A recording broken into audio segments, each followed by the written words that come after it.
Well, my name's John. I've had chronic liver issues for many years, since it's 2021 now, about to be 2022. So from 2015 onwards, so about 6, 7 years. Um, I was diagnosed with what's called chronic portal vein thrombosis. It's where you have a total occlusion of the portal vein to your liver. So I've, had those issues for many years. And over the past 2 years, they've become more acute and a lot worse. And, I've been through all kinds of different procedures or tests to try to figure out what is making all this worse. The main symptoms I had associated with that disease what has been increasing fluid in my abdomen and my body. Anyway, over the past couple months, it's gotten a lot worse. And they diagnosed me with lymphoma. And so now I have a lymphoma diagnosis, and I started treatment for it a couple days ago. Well, I ended up, I'm pretty athletic or try to stay in shape, mainly to try to work against the effects of this disease and try to keep it in check. And so I was running a lot, and I ran every day. I was running about 6 kilometers a day. And then just one week, for several months, I noticed, kind of like pressure in my chest. Actually, for about a year and a half, I had a lot of pressure in my abdomen area. And every time I would go in for a checkup to the doctor, I would say, hey, I've got, all this pressure in my abdomen, difficulty breathing. What could that be? And, they said, well, we don't really know. They would look at, do an ultrasound and say, well, there's fluid in your stomach and you have a very large spleen. So part of the problem with having an occluded liver is you get a lot of blood backing up, and it builds up in your spleen. Your spleen grows a lot. So they said it's probably because of the large spleen, and maybe that is the cause. We don't really know still. But anyway, I was having trouble breathing, but I was still able to run like 6 kilometers a day at a pretty decent pace. And then just over, a couple months, it got to where it was very difficult to run those 6 kilometers. It was very tiring. I noticed this feeling of having almost like, it felt like water in my chest, like when I ended up, so to spring forward a little bit, I ended up having to go to the emergency room because I just couldn't move. Like it progressed from a Friday where I was running 6 kilometers. Well, not on Friday, but maybe like a Wednesday, I ran 6 kilometers. And by that Saturday or Sunday, I was barely able to get up out of the bed and go to the toilet because I had no energy. And I just couldn't breathe or do anything. And what had happened is just all the fluid had built up around my heart over this time. So when I went to the emergency room, they ended up having to pump out, I think it was like 2.5 liters of water or fluid that had accumulated around my heart. And that started this whole process of like, it's very abnormal for you to get that much fluid around your heart. So I started the whole process of then looking for what could be causing it. What's lymphoma? Lymphoma, I'm not an expert on it, but basically what it is a disease of what are called B cells in your body, which are, as far as I know, immune system cells. And they mutate and then proliferate too quickly. And it's depending on what type of lymphoma you have. You can have indolent lymphomas, which are very slow growing. And, currently they think I might have had a very slow growing lymphoma for many years. And then you can have very rapid growing lymphomas. So Burkitt's lymphoma, can kill you in just a couple weeks. That's how fast it'll grow. So, and then what I've been diagnosed with is what's called diffuse large B cell lymphoma, which is one of the lymphoma subtypes, and it's fairly fast growing. Well, what do the doctors tell me? Really, they haven't, basically they lay out a plan for you that says, okay, well, first they have to get you diagnosed because there's a lot of different lymphomas out there. And depending on what type of lymphoma you have, they're going to have different treatment options that are, that have studies that show that's the best treatment option for that type of lymphoma. So the first process was just trying to diagnose what type of lymphoma I had. And so what they do there is they'll take you, first of all, they're going to do probably just like touch on your body, and see if you've got any enlarged lymph nodes, because that's usually what people have. I don't have any of that. Or yeah. So when they, touched around my head and everything, there weren't any like really large lymph nodes sticking out. But that's where they're going to start. Just say, okay, do we have large lymph nodes growing anywhere? And then if they find one of those, and then they'll probably take a biopsy to look at it to see, what type of mutations you have on your lymph node, on your B cells, or whatever type of lymphoma you have, because there's also T cell lymphomas. But anyway, I'll take a biopsy, try to classify it. Another thing they'll do is, and what they did for me, is that they need to check whether or not, once they think you have lymphoma, they want to check to see if it's in your bone marrow. So they checked for me, and they found that I did have lymphoma in my bone marrow. So what they do in that procedure is they lay you on a bed, and they give you some numbing stuff and basically stick a needle into your bone marrow and draw out some bone marrow. And they also do like a little bit of a chiseling thing, which they're grinding into you, and they'll pull out it's about maybe a 2 millimeter. I was able to see it. So it's a little 2 millimeter or millimeter size piece of your bone marrow. And they send that to the lab and sample it and look for lymphoma in that. And then they'll do one more test, and that's where they do a spinal tap to see whether the lymphoma has infiltrated your spine, because it can also get into your nervous system. And that, all those depend on, so they're trying to figure out where it is in your body. Is it in your lymph nodes? Is it in your bone marrow? Is it in your spinal fluid, in your nervous system? And then what they'll also do is they'll do what's called a PET scan. And what they do is you take some radioactive sugar water, basically, and you sit there and drink it for about an hour.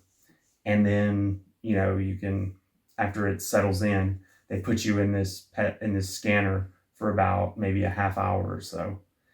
And what happens is, in your body, you'll have if you have cancerous material anywhere, it's going to suck up that sugar because it has a very high metabolism. And this PET scan is designed to detect, what parts of your body are sucking up the sugar. And so then they can see, if they can't touch any lymph nodes, they can see what parts of the lymphoma, where they are in your body, And so when they did that for me, they found, so for all those tests, they found stuff in my bone marrow, and they found in the PET scan that I had highlights, basically, what's called I think it's the mediastinum or something like that. It's probably not the correct term. But anyway, here in my chest and in my left lung, and then there were some things like in the groin area, some tiny things that lit up. And so that's kind of like the different tests they use to figure out where it is in your body. Also for me though, lymphoma can have a bunch of different side effects. So a lot of people will have night sweats or lose weight or all these things. I didn't have any of those, but what I had was fluid in my lungs. So that's one of the symptoms you can get from lymphoma, and also fluid on the heart, that made me go to the emergency room. So that's where they also did extra diagnostic testing to look and see if the lymphoma was in there, and they did find it. So it's called a CDs, which is basically water in your stomach. I have that, and they found it, lymphoma in there, and they also found it in the fluid that infiltrated my lungs. So when I first got told it was cancer, so that I've had a different experience than probably most people, because 2 years ago I had a collapsed lung, and they also did some tests, and one of the tests, one of the first tests that came back was that it was lymphoma. So, at that point they told me, they were like, you have this highly aggressive lymphoma. And then every test now, so for about a 2 or 3 week period, I thought, okay, well, I've got lymphoma. And so I had to face that. And it's like, it's something I don't think you can really describe unless you can't know what it's like unless you experience it. But you're immediately confronted with your own mortality and your death, and like how real that is. And then that makes you think about like everything you've done in your life, and then you sort of have to come to grips with everything you've done, and that it's going to have an end. And it's not like where, if you've got an injury or something happens to you real quick, you don't have time to think about this. Like, you're just sitting there, it's going to come to an end. Like, you have that certainty. And then you're looking back on your life, like, what have I done? I have no time to correct any mistakes. And you haven't planned for all that. So you're immediately confronted with some of those issues. And so I was confronted for the first time in like 2019 with some of those. And then, they did further tests and weren't able to find anything. So they looked at my bone marrow again. They weren't able to find anything. They did more tests for the fluid in my collapsed lungs. They weren't able to find anything. So then it seemed like it was maybe, maybe even at the time I didn't have lymphoma. These things can develop over time. Or maybe it was just so little that they weren't able to detect it. But anyway, so that was the first confrontation with this, being told I have cancer. And that sort of prepared me in some ways for this second time, because I had to confront all those questions. I actually faced them and try to get answers for myself for them, at least in some way. And so now this time when they told me I had lymphoma, I was much better able to accept it. I still had to confront all these questions again, and the, I guess, difficulty of going around with them. And I think everyone is going to be confronted with that. There's going to be a lot of crying. And, you're going to look back at your life, and there's going to be things that you wish you had done differently, etc. But I think in general, for me, it was much easier having those two times where I had to first accept like death is certain, and so I was able to come to grips with that a little bit better by having that experience 2 years ago for me. The chemo, the way it works is for the diffuse large B-cell lymphoma, the standard therapy right now is what's called R-CHOP, which is rituximab, and then I guess more traditional chemotherapy drugs, which are targeted at cell. So the way chemotherapy works is your cells divide, and chemotherapy, cancer cells divide much quicker. And so they get hit a lot worse with chemotherapy. Basically, your normal cells in your body divide, right? Your hair cells divide, your stomach cells divide quickly. All your cells grow at some rate, some more quickly than others. Cancer cells rapidly grow. So when you take these chemo drugs, they hit the cancer worse, basically, is the general idea. So that's the idea behind this R and CHOP. Now, R is rituximab, which is, I don't know what the word is, but it's not one of these traditional chemotherapy drugs. It targets a specific enzyme on the B cells. It's called CD20, as far as I know. You can Google all this. I'm sure there's arrows here that I'm just kind of like regurgitating what the doctors have told me, and probably remembering it poorly. But at any rate, they give you that the first day, this rituximab thing. And a lot of people have reactions, and I was one of those people that had an allergic reaction to it. But a lot of people also don't. They just told me, so I went to the hospital, they gave me this injection of rituximab, and I started getting a fever. And so they had to control the fever, and then they, normally I think you get the rituximab over the course of several hours, not one day. Whereas in my case, it was over several days. I think it took 2 or 3 days. Because the rate that I was able to take it up without getting a fever was just so low. And then after they finish that, then you have the chemo. And the chemotherapy is, they give you lots of, you have an IV the whole time. They're giving you things to like fight against, nausea and throwing up and all that kind of stuff. So you don't have a lot of those. I had heard, it's going to be like you're throwing up immediately and all this stuff. You don't really have a lot of that because they're giving you a lot of drugs to counteract that. And then they just come in and they put, one of the extra IV bottles that is one of the chemo drugs, and it goes into your vein. Now for me, what they also did is they had shots. So they just came in with one of the chemo drugs, and they shot it in over about a 5-minute period. I'm just sitting there talking to the doctor while they shoot your vein. And I would say I didn't personally from those. Now from the rituximab, I had a really high fever. It was like 104. And that was over several hours, over a whole night and everything. So yeah, that was just like having a traditional fever that probably most people would experience. The chemo so far has been a little bit different in that it just kind of sucks all the energy out of your body, I guess would be the best way to describe it. You just have a very, very low energy rate. It's almost like if they just unplug your batteries. And that's how I feel now. I guess, what is this? 1-2 days after getting the actual shot.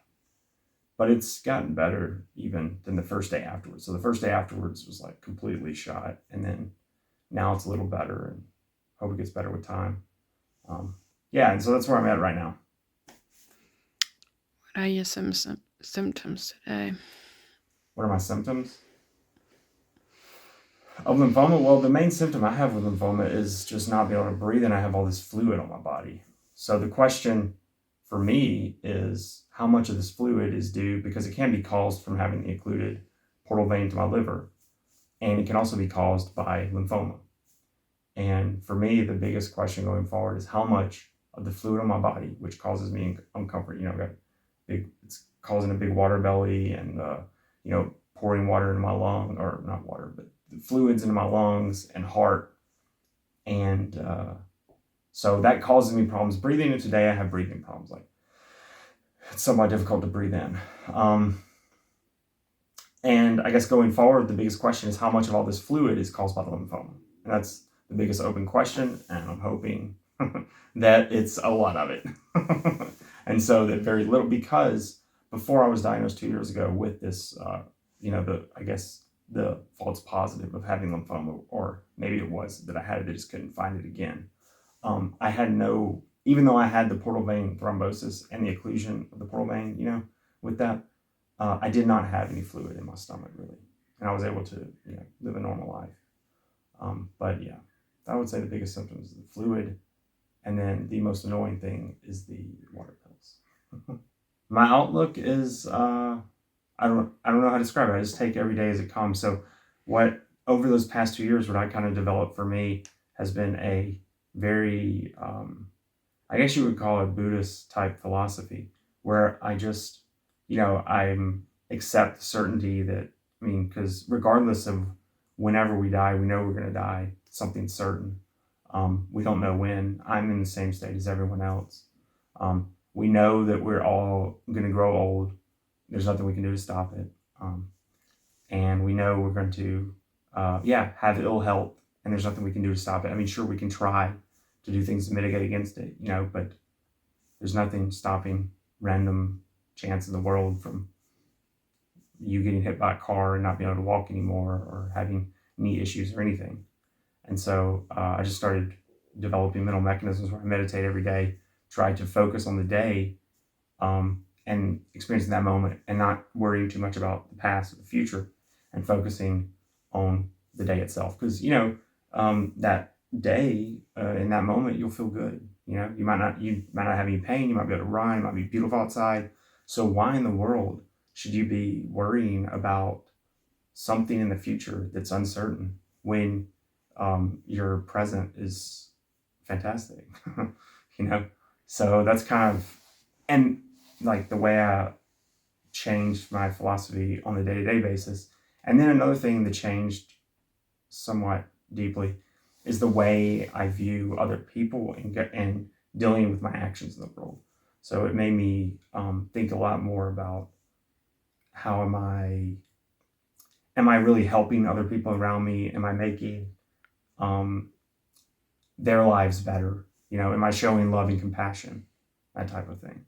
And so I try to integrate that more into my daily life as well, so that I can share that with other people. Today I feel pretty good. I've got, I've just had my first chemo session. So this is the last day. So they give you some other pills you have to take, but this is basically the last day I'll be taking anything for the first chemo block. And I feel pretty good. I've got still water in my stomach, but I'm able to get up, get around. Because of all the fluids I've got on me, they've given me water pills, so very high doses, well, fairly high doses, I guess. And this probably wouldn't be a problem for most people that have lymphoma, I think, because most people don't have that whole chronic liver problem that I do. So anyway, but that's probably the most annoying thing for me today, is just every 10 minutes I have to go to the bathroom. And otherwise, I feel pretty good. Yeah. Okay, so now it's like 3 weeks recovery. where I'm going to be doing some cool videos of how you can stay in shape and be fit when you're in the hospital bed. So it's just 3 weeks of recovery. I'm going to try to, do things to keep my energy levels up, eat healthy, try to do some exercise, that kind of stuff, sleep, try to get good sleep. That's one of the things that's been really off, and I think it's because of the medication, the chemo and the medications they give you, is it's very difficult to sleep and like get good quality sleep, where you just go to bed, sleep 8 hours, and wake up. It's a lot of fall asleep for 2 hours because I'm so tired, and then I wake up and I'm awake for like an hour, and then I sleep for an hour. It's been a lot of that kind of stuff for me. So try to focus on getting some good quality sleep, eating healthy, doing exercise, making sure that I do everything I can to protect my healthy cells, and do everything I can to expose cancer cells so they can suck up the therapy and die off.